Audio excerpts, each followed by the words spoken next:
वक्फ संशोधन विधेयक 2025 लोकसभा से पारित होने के बाद राज्यसभा से भी पारित हो गया है, लेकिन विपक्ष को जबरदस्त मिर्ची लगी है। दर्शकों, वक्फ संशोधन बिल पर विपक्ष को बहुत किलस मच रही है।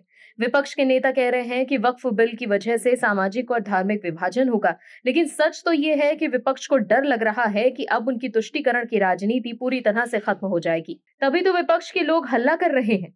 विपक्ष के नेता ये समझ ही नहीं पा रहे कि कैसे वक्फ पर लोगों का जमीन हड़पने के आरोप लग रहे हैं।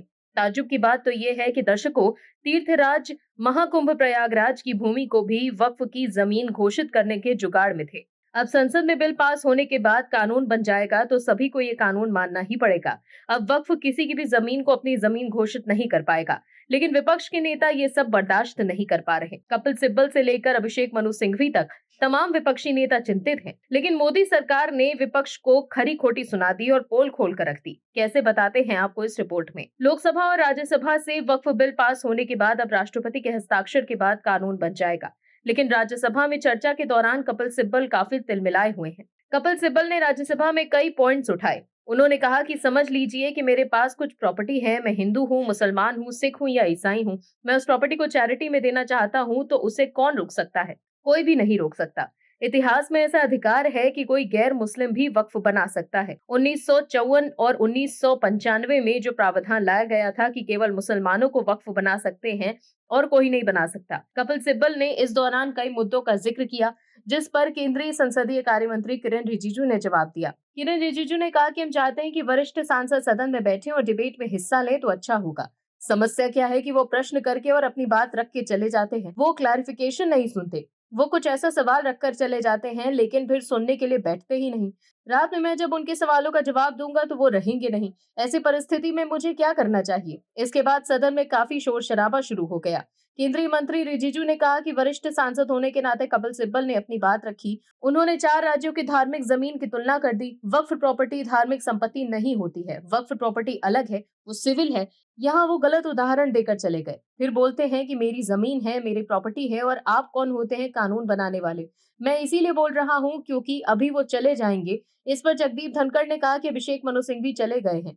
किरेन रिजिजू ने कहा कि जब कोई ट्रस्ट बनाता है तो ट्रस्ट को कौन चलाता है, उसकी निगरानी कौन करता है? Charity commissioner. अगर आप हिंदू हैं तो ट्रस्टी कमिश्नर में हिंदू ही आ सकते हैं, मुस्लिम भी आ सकते हैं। ऐसा हो सकता है क्या? देश में एक ही कानून चलेगा तो ये सही है? मैं इस पर खुलकर जवाब दे सकता हूँ, मगर ये जवाब देने का समय नहीं है। आप पटल पर अपनी बात रखकर चले जाएंगे, फिर हमारी नहीं सुनेंगे तो ये अधूरा रह जाएगा। इससे पहले कपिल सिब्बल ने कहा था कि देश में जब वन नेशन वन लॉ होना है तो फिर ये कहना कि केवल मुसलमान ही वक्फ दे सकता है किस तरह से सही है? प्रॉपर्टी मेरी, मिल्कियत मेरी, फिर आप कौन होते हैं कि चैरिटी में किसे देना है या किसे नहीं, ये डिसाइड करेंगे?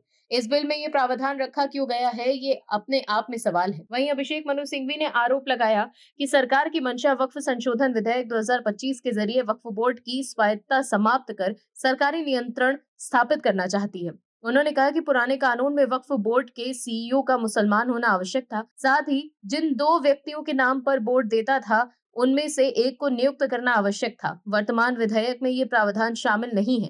उन्होंने कहा कि बीजेपी के नए नवेले दोस्त और तेलुगु देशम पार्टी के अध्यक्ष चंद्रबाबू नायडू ने कहा कि तिरुपति बोर्ड में गैर हिंदू कैसे आ सकता है। उनकी सराहना करते हुए सिंघवी ने पूछा कि सरकार अब किस आधार पर ये आडंबर कर रही है? यही सौतेला व्यवहार, ये अलग अलग कसौटी एक समुदाय के साथ क्यों अपनाई जा रही है? अभिषेक मनु सिंघवी ने कहा है कि अगर वक्फ संशोधन विधेयक 2025 की चुनौती दी गई तो न्यायपालिका इसे असंवैधानिक घोषित कर सकती है। तो देखा आपने कैसे सिंघवी और सिब्बल वक्फ के पक्ष में बैटिंग कर रहे हैं। Bureau report, OMH news. आप दर्शकों से विनम्र निवेदन है कि चैनल को सब्सक्राइब जरूर करें